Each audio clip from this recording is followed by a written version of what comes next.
Hello, YouTube. Well, good morning. Hey.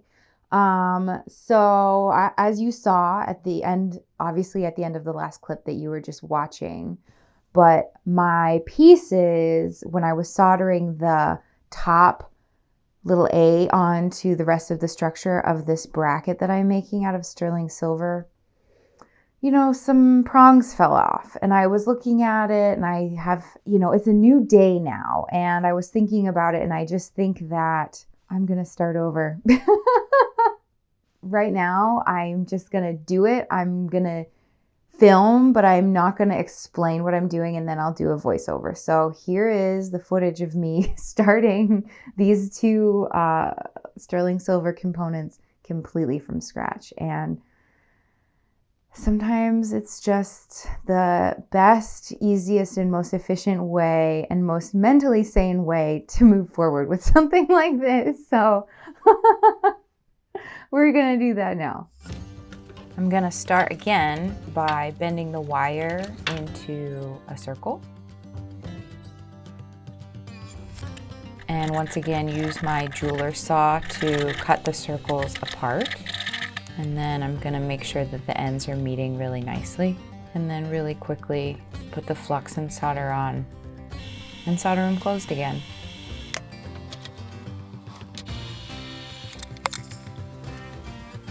Once they're done pickling, I can round them out on the hoop mandrel and then also make sure that they are flat.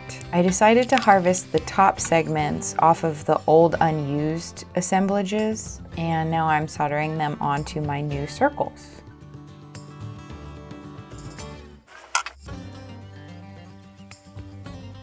Now I'm just using the snap disc to clean up the transition between the top piece and the circle.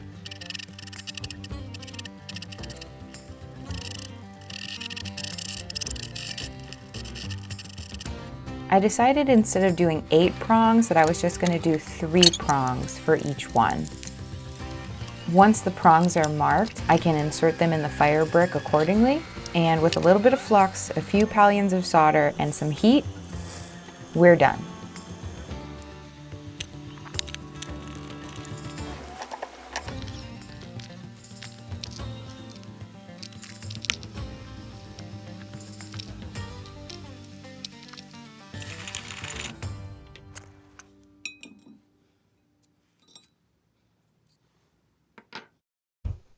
Hello.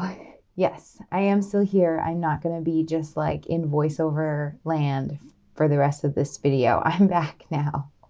I feel much better. It's been a few hours and I've gotten the pieces to where I want them to be. I'm sure that I filled you in on my design change decisions as I was kind of doing them. But now I'm at the point where I'm ready for my final finish work and to actually set the little tiny components. I feel good. I feel much better about this. So let's get back to it. What I'm actually gonna do is polish the whole thing with the flex shaft. I'm sure you're pretty familiar by now with this 3M wheel, or well, it's like a stack of them. But really just go to town, see what solder I can take off with this tool, and then whatever's left I'll deal with. All right, so I've done a bunch of cleanup with that yellow finger wheel, and you can see that, there's still a little bit of solder slop, obviously there's solder in between those two, but there's I don't know if you can make it out, but there's a little bit of solder there. And there's a little bit there that maybe was on the fire brick that kind of, I should have used a clean piece of fire brick. But let's see on this one. Yeah, I don't know. I'll have to see in post if it ended up showing up. But there's a little, 2 little pieces of solder slop that are just probably transfer from the fire brick. And then this is where the solder seam is, so that definitely reflowed, when I was soldering this on.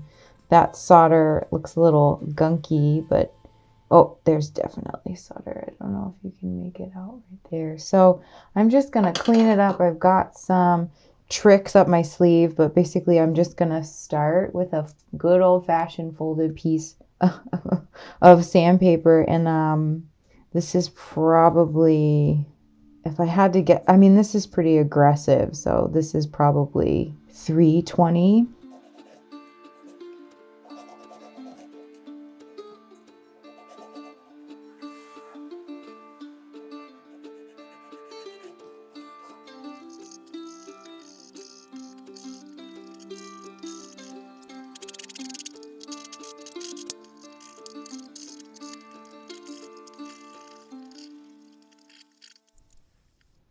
All right, I'm pretty happy with these guys. I think that the solder is cleaned up. And so now I'm just gonna go in with this same, I mean, I use these 3M discs pretty often. I mean, almost for everything.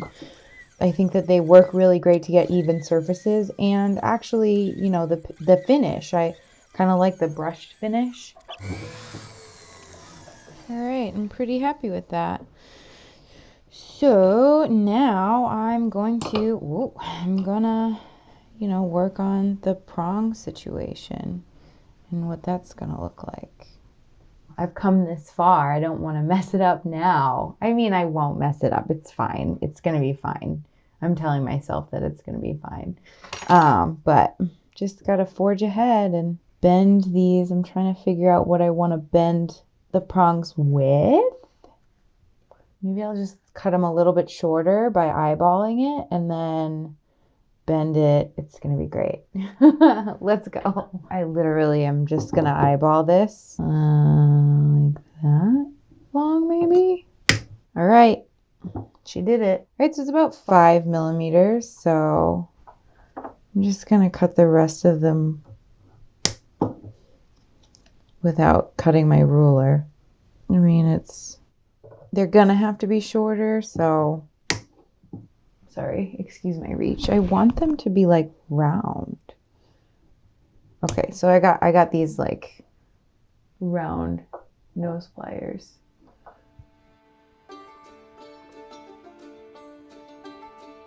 Yeah, see, I never would have been able to do this with like all of those, however many it was, like 8 or something. I'd never be able to do this.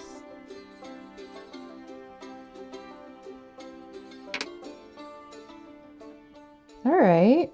Yeah, look at that. That looks great, actually. See, there was nothing to be afraid of. And then the back will just slop down like that. All right. What do you think? Should I make them? I kind of feel like I should make them shorter. Yeah, buddy. All right. So I'm gonna file these ends a little bit just to get that line that's left by the cutter. I mean, it doesn't leave much, but you just gotta get that gone. My poor file. It's such a fine file. So this is called a cup burr, and so it's actually a sphere on the inside with the cutting teeth on the inside of this cup. And so then when you put it on your little wire end that is already dressed and kind of flat, I'm going to put this in the flex shaft, obviously. And then when it spins, it'll cut this little prong tip into a nice rounded, beautiful little prong tip. Beautiful.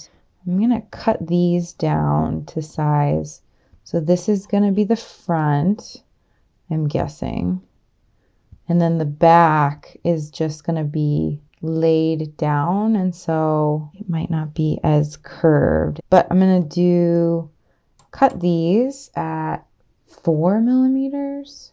I will show you a trick too. So sometimes when I'm cutting with the flush cutter, and I did the other ones with the file like that, I mean, I could do that, but I also could have the sanding disc on my flex shaft and then just hit it.